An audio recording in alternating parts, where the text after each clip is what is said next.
अस्सलाम वालेकुम to all economic lovers. आज हम issues in Pakistan economy Akbar Zaidi की बुक का चैप्टर नंबर 19 करेंगे। ठीक है, बहुत सारे स्टूडेंट्स जो थे वो रिक्वेस्ट कर रहे थे कि उनके पेपर्स जो हैं आने वाले हैं, तो इसलिए पहले हम चैप्टर नंबर 19 को कवर कर लें। ठीक है, और उसके बाद हम दोबारा चैप्टर नंबर 13 से स्टार्ट करेंगे। ठीक है, सो स्टार्ट करते हैं आज का लेक्चर। जो चैप्टर नंबर 19 है, ठीक है, वो बेसिकली सोशल सेक्टर से रिलेटेड है। ठीक है, यानी इसमें हम पाकिस्तान के सोशल सेक्टर्स जो है उसको कंपेयर करेंगे दूसरे कंट्रीज़ की सोशल सेक्टर्स के साथ और देखेंगे कि अगर हमारे जो सोशल सेक्टर है वो अभी तक अंडर डेवलप्ड है या इसमें ज़्यादा इम्प्रूवमेंट नहीं आई तो उसके पीछे क्या रीजंस थी। ठीक है, और हम कुछ डिफरेंट कंट्रीज़ के साथ इसको कंपेयर भी करेंगे। चैप्टर का नाम है international comparison, education, population, urbanisation and housing.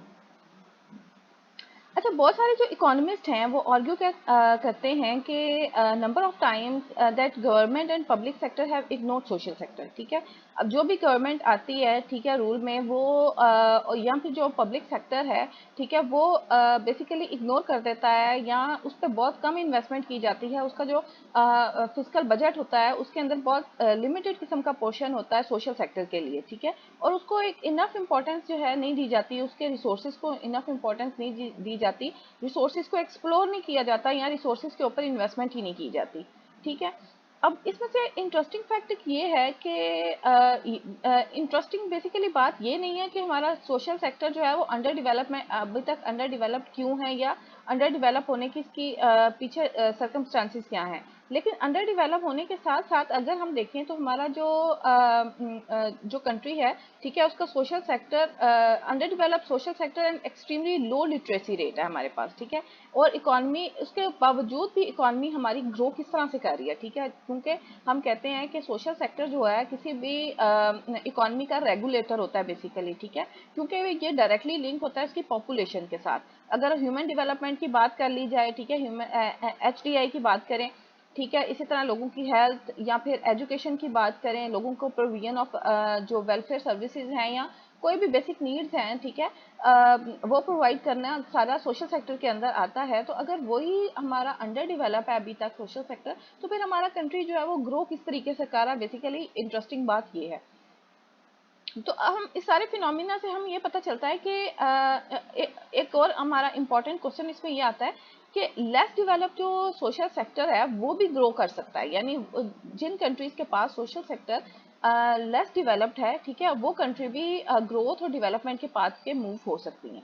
ठीक है, सो अभी तक हमने देखा कि पाकिस्तान का जो सोशल सेक्टर है वो बहुत ज़्यादा एक लेस डेवलप सोशल सेक्टर है, लेकिन फिर भी पाकिस्तान जो है वो ग्रोथ तो कर रहा है ना। ठीक है, हमारा GDP ग्रोथ रेट जो है वो अराउंड 4% है अभी भी। ठीक है, लेकिन सोशल सेक्टर की अगर इम्प्रूवमेंट देखें तो उसमें कोई खास इम्प्रूवमेंट हमें नज़र नहीं आती। ठीक, लिटरेसी रेट कोई ज़्यादा नहीं हमारा इंक्रीज हुआ। ठीक है, पॉवर्टी सेम ही है तकरीबन, हंगर है। ठीक है, फूड शेल्टर की जो लोगों के पास प्रोविजन है वो बहुत ज़्यादा कम है। तो इसके बावजूद हमारा जो कंट्री है वो किस तरीके से ग्रो कर रहा है, हमें ये डीपली एनालाइज करने की ज़रूरत है। अब there is an urgent need for highly skilled educated and healthy workforce. ठीक है, अब ऐसी बहुत एक अर्जेंट नीड है हमारी कंट्री के अंदर कि हाईली स्किल्ड एजुकेटेड और हेल्दी वर्कफोर्स जो है उसको बिल्टअप किया जाए। ठीक है, ताकि जो कंट्री है उसकी पॉलिटिकल, इकोनॉमिक, इन्वायरमेंटल जो सारे सिचुएशन है उसको हम स्मूथली चला सकें। ठीक है, need of population to deal with open trade barriers. ठीक है, पॉपुलेशन ऐसी होनी चाहिए हमारी जो कि ओपन ट्रेड बैरियर से डील आसानी से कर सके। न्यू टेक्नोलॉजी जो है उसको एब्जॉर्ब करने की उसके पास कैपेसिटी होनी चाहिए, और साथ साथ मैक्सिमाइजेशन ऑफ ह्यूमन पोटेंशियल। ठीक है, जितना भी ह्यूमन के अंदर पोटेंशियल है कि वो प्रोडक्टिविटी कर सकता है या फिर वो किसी भी टेक्नोलॉजी को एब्जॉर्ब कर सकता है, ठीक है, उसको उस लेवल तक लाया जाए। और ये सारा चीज़ें किस तरह से होंगी, ये ट्रेनिंग के थ्रू होंगी। ठीक है, यहाँ पे स्किल इम्प्रूवमेंट के थ्रू होंगी लोगों की। अगर हम एजुकेशन को इन्हांस करते हैं कंट्री के अंदर, ठीक है, तो उससे ये चीज़ें जो है वो इम्प्रूव होंगी। अभी भी अगर हम देखें तो हमारे जो देहात के एरियाज हैं, ठीक है, वहाँ पे जो अटेंडेंस रेट है वो बहुत ज़्यादा कम है। ठीक है, लोग बच्चों को स्कूल नहीं भेजते। ठीक है, तो अगर वहाँ पे हम कुछ इंसेंटिव्स प्रोवाइड किए जाएं ताकि लोग जो है बच्चों को कम से कम स्कूल जाएं तो सही। ठीक है, सो By observing examples of South Korea, Taiwan, Malaysia, Thailand, we come across the fact that growth cannot take place without social development. अगर हम इन कंट्री को देखें, यानी साउथ कोरिया को देखें, ताइवान को देख लें, मलेशिया को देखें, ठीक है, थाईलैंड को, तो इन सब में जो अगर इनके हम ग्रोथ इंडिकेटर्स को देखते हैं तो सबसे जो मेन इम्प्रूवमेंट आई है इनमें वो सोशल सेक्टर्स के अंदर है। जब इन्होंने अपने सोशल सेक्टर को स्ट्रॉन्ग किया है तो इन्होंने बेसिकली अपने आप को प्रॉस्पेरिटी की तरफ मूव करवाया। One reason why Pakistan social sector are poor is because of elite. ठीक है, ये हम सब जानते हैं कि पाकिस्तान को सोशल सेक्टर पुअर क्यों है, क्योंकि जब जो भी गवर्नमेंट आती है वो अपने सेल्फ इंटरेस्ट के लिए काम करती है। ठीक है, लोगों की वेलफेयर के ऊपर उसकी इतनी ज़्यादा तवज्जो नहीं होती।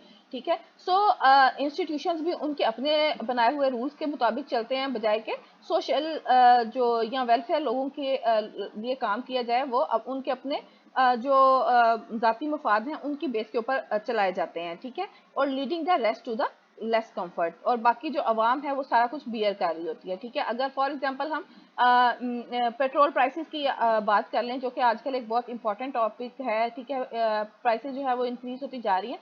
तो अगर जब हम पहले सब्सिडी दे रहे थे तो सब्सिडी ज़्यादा कौन ले रहा था? जो ज़्यादा अमीर है। ठीक है, क्योंकि अगर आप पेट्रोल की प्राइसेस कम करते हैं तो ज़्यादा यूसेज जो है पेट्रोल का वो अमीर लोगों का है, गरीब बंदे का इतना ज़्यादा पेट्रोल का यूसेज नहीं है। तो वो ज़्यादा जो सब्सिडी है वो किसकी तरफ जा रही थी? वो जो इसके हकदार नहीं है उनकी तरफ ही ज़्यादा सब्सिडी जाती है। ठीक है, सो जो पॉलिटिशियंस की जो पॉलिसीज हैं, ठीक है, वो उनके अपने सेल्फ इंटरेस्ट के मुताबिक होती हैं। In this chapter we begin with the comparison of Pakistan social sector indicators with other countries. ठीक है, अब हम इस चैप्टर में क्या करेंगे? हम पाकिस्तान के सोशल सेक्टर को दूसरे कंट्रीज के साथ कंपेयर करेंगे। ठीक है, जो कि हमारे से कम डेवलप्ड हैं या फिर हमारे उनका जो डेवलपमेंट का लेवल है वो हमारे जैसा है। बेसिकली अभी ये जो अभी हम यहाँ पे पढ़ रहे हैं ये जो अकबर ज़ैदी की बुक है, यानी 2014 तक जो कवर किया हुआ है। ठीक है, हम उसको अभी एनालाइज करेंगे। इसके बाद हम लेटर ऑन वीडियोस में हम लेटेस्ट डाटा को भी इनकाउंटर करेंगे। सम इंटरनेशनल और रीजनल कंपैरिजंस की अगर बात करें तो it is not a wise approach to compare countries. ठीक है, देखिए जाए अगर तो एक ये बहुत अच्छी अप्रोच नहीं है कि कंट्रीज को आपस में कंपेयर किया जाए, क्योंकि कंट्रीज की जोग्राफी अलग होती है, उनका कल्चर अलग है, उनका हिस्ट्री अलग है। ठीक है, सो डिफरेंट सर्कमस्टांसिस में कंट्रीज जो हैं वो इमर्ज होती हैं, तो उनको बेसिकली आपस में कंपेयर करना कोई एक वाइज अप्रोच नहीं समझी जाती। लेकिन इसके अलावा भी बहुत सारे फैक्टर्स होते हैं, जैसे हिस्ट्री अलग है, कल्चर अलग है, गवर्नमेंट इंस्टीट्यूशंस अलग हैं। ठीक है, उन सब का बहुत एक मेजर इन्फ्लुएंस होता है कंट्री की इकोनॉमिक हेल्थ के ऊपर। ठीक है, so they are numerous indicators showing the state of health of economy and comparing them with other countries. ठीक है, सो डिफरेंट इंडिकेटर्स को हम लेके फिर भी हम कंपेयर तो करते हैं ताकि हम देख सकें कि इस कंट्री के अंदर किस तरह की पॉलिसीज जो है अडॉप्ट की गई थी, ताकि वो हम अपने कंट्री में भी अगर अडॉप्ट करें तो उनका इम्पैक्ट क्या आएगा। Here we select countries from comparison on the basis of World Bank Declaration। अब इस बुक के अंदर क्या किया गया है कि कंट्रीज को कंपेयर किया गया है किस बेस के ऊपर? कि वर्ल्ड बैंक ने जिन कंट्रीज को लो इनकम कंट्री डिक्लेयर किया, ठीक है, उन कंट्रीज का हमने डाटा लिया। ठीक है, और उनको पाकिस्तान के साथ कंपेयर करवा दिया। ठीक है, पर जिनका पर जीडीपी जो था वो लेस देन $730 था बेस्ड ऑन 1993 डाटा। ठीक है, इन कंट्रीज के अंदर कौन कौन से इंक्लूड हैं? इंडिया, बांग्लादेश, श्रीलंका। ठीक है, उसके बाद जो है थाईलैंड। ठीक है, ये सारी कंट्रीज जो थी ये इनका जीडीपी जो था, जीएनपी जो था वो लेस देन $730 था।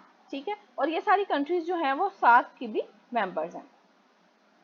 गन्ना और नाइजीरिया जो है वो भी इंक्लूडेड है इसके अंदर। ठीक है, उनके पॉपुलेशन बहुत ज़्यादा हाई है। ठीक है, उन लार्ज पॉपुलेशन की वजह से उनको भी हमने एनकाउंटर किया, क्योंकि हमारा भी पॉपुलेशन ग्रोथ जो है उस टाइम पे भी बहुत ज़्यादा था, इसलिए उनको भी ऑब्जर्व किया। ठीक है, जीएनपी इक्वल टू पाकिस्तान इन 1993, और उनका जीएनपी जो था 1993 में पाकिस्तान के इक्वलेंट था। ठीक है, इंटरनेशनल कंपैरिजन अगर हम करते हैं सोशल सेक्टर्स का, तो Pakistan, Vietnam, Bangladesh, India, Nigeria, गन्ना और श्रीलंका का हमने यहाँ पे कंपैरिजन बेसिकली किया। अगर 1993 की बात करें तो जीएनपी अगर हम देखें, पाकिस्तान का जीएनपी जो था वो 430 रुपीज़ पर डॉलर था। ठीक है। फिर इसी तरह वियतनाम का 170 जो कि बहुत कम था, ठीक है। बांग्लादेश का भी हमारे से कम था, इंडिया का भी हमारे से कम था 300, नाइजीरिया, ठीक है, घना हमारे इक्वलेंट में था, और श्रीलंका का हमसे ज़्यादा था, ठीक है। अगर 2011 की बात करें तो हमारा जो जीएनपी है वो 1120 डॉलर हुआ, ठीक है। जो वियतनाम था वो हमारे से इम्प्रूव कर गया 1270, ठीक है। इसी तरह बांग्लादेश जो है वो 780 पे रहा, इंडिया 1420 पे, इंडिया ने भी काफ़ी इम्प्रूव किया। नाइजीरिया को अगर हम देखें तो 1280, ठीक है, घना 1410, और श्रीलंका 2580, ठीक है। सो हम देख रहे हैं कि श्रीलंका के अंदर जो इंडिकेटर्स है वो बहुत ज़्यादा इम्प्रूव हुए हुए हमें नज़र आ रहे हैं, ठीक है। अब अगर एचडीआई की बात करें, क्योंकि ह्यूमन रिसोर्स है किसी भी कंट्री का बहुत ज़्यादा एक पावरफुल सोर्स होता है, ठीक है, इसके अंदर बहुत ज़्यादा पोटेंशियल होता है ताकि वो प्रोडक्टिविटी को मैक्सिमाइज करके कंट्री को इम्प्रूवमेंट की तरफ या जीडीपी की इम्प्रूवमेंट की तरफ लेके जा सके।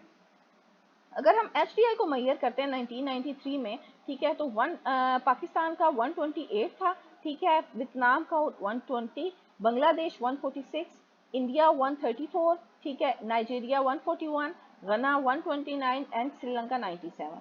लेकिन अगर 2012 में देखें इसको, ठीक है, तो पाकिस्तान ने इम्प्रूव किया 146, ठीक है, वियतनाम में 127, कोई ज़्यादा इम्प्रूवमेंट नहीं आई, ठीक है, बांग्लादेश 144, ठीक, और इसके अलावा इंडिया कोई इम्प्रूवमेंट नहीं, ठीक है, नाइजीरिया 153, ठीक है, घना 135 एंड श्रीलंका 92। श्रीलंका में बैकवर्ड चला गया ह्यूमन डेवलपमेंट इंडेक्स, ठीक है। फिर लिटरेसी रेट की बात करें, ठीक है, अगर लिटरेसी में देखें तो पाकिस्तान जो है वो 2012 में अगर देखें इसका तो 54.9, वियतनाम में 93.2, ठीक है, बांग्लादेश की अगर बात करें तो 56.8, इंडिया 62.8, नाइजीरिया 61.3, घना 67.3, श्रीलंका 91.2, ठीक है। और अगर पॉवर्टी इंडेक्स की बात करें हम तो पाकिस्तान जो है वो 65 नंबर पे था, ठीक है, वियतनाम 39, बांग्लादेश 72, इंडिया 53, नाइजीरिया 54, घना 46 एंड श्रीलंका 34। अच्छा, अगर इसमें एक इम्पॉर्टेंट बात यह है कि अगर हम इंडेक्सेस की बात करें, ठीक है, या रेट्स की बात करें तो बिलो से शुरू करें तो वो हाईएस्ट नंबर है, यानी पावर्टी का अगर हम इंडेक्स रेट लें, ठीक है, तो जितना कम होगा पावर्टी वो उतना बेहतर होता है, ठीक है। और अगर हम एचडीआई की बात करें तो जितना ज़्यादा होगा वो बेहतर होता है इसमें। अब it is difficult to reach any definite conclusion. अगर हमने डाटा सारा तो देख लिया, अब डाटा को देख के कहीं पे किसी कंट्री की के अंदर इंप्रूवमेंट आ रही है लेकिन अगले इंडिकेटर में उसमें इंप्रूवमेंट नहीं आ रही, तो हम इस डाटा को देख के एक फाइनल कंक्लूजन में एक कॉम्प्रिहेंसिव कंक्लूजन नहीं निकाल सकते, ठीक है। पाकिस्तान का जो इकोनॉमिक, सोशल और ह्यूमन प्रोफाइल है 1993 से 2012 तक का, ठीक है, वो उसमें हमें नजर आता है कि इंक्रीजिंग ट्रेंड आ रहा है, ठीक है, that of African countries. African countries से हमारे हमारे जो है वो इम्प्रूवमेंट आई, ठीक है। और जो सिलेक्टेड कंट्रीज थे इम्प्रूव, उनकी पर कैपिटा इनकम जो है वो इम्प्रूव हुई है 1993 से 2012 तक। हमने देखा बेशक 2 या 3% ही इंक्रीज हुआ, लेकिन इंक्रीज हुआ, but Pakistan has the smallest rise, लेकिन पाकिस्तान में भी बहुत कम राइज आया, ठीक है। अब पाकिस्तान लिटरेसी रेट जो था वो बहुत ज़्यादा कम था। पाकिस्तान की परफॉर्मेंस जो है इन is better in terms of health, but having high population growth it may cause problem in future, ठीक है। अब हेल्थ की कंडीशन हमारी बेहतर थी, लेकिन जब हेल्थ की फैसिलिटी ज़्यादा दी जाती हैं तो उससे मोर्टेलिटी रेट भी कम होता है और पॉपुलेशन का रेट भी हाई होता है, ठीक है। तो पॉपुलेशन का ग्रोथ रेट हमारा बहुत ज़्यादा इंक्रीज कर गया, और जो कि हमारे लिए फ्यूचर में प्रॉब्लमेटिक था। All indicators regarding women showed worst performance, ठीक है। अब वुमेन की अगर हम देखें, यानी अगर वुमेन का लिटरेसी रेट देखें, वुमेन के हिसाब से एचडीआई देखें, ठीक है, तो वर्स्ट परफॉर्मेंस थी उसकी, ठीक है, showing unacceptable level of gender discrimination. इसका मतलब है कि पाकिस्तान में जेंडर डिस्क्रिमिनेशन बहुत ज़्यादा, बच्चियों को स्कूल नहीं भेजा जाता, बच्चियों को जॉब्स में नहीं आने दिया जाता, ठीक है, और उनको प्रोडक्टिविटी में या इकोनॉमिक अफेयर्स के अंदर इन्वॉल्व नहीं किया जाता। तो जेंडर डिस्क्रिमिनेशन पाकिस्तान के अंदर बहुत ज़्यादा है। अगर आपको कंटेंट अच्छा लगा हो तो वीडियो को लाइक करें, शेयर करें दूसरों के साथ, चैनल को सब्सक्राइब करें।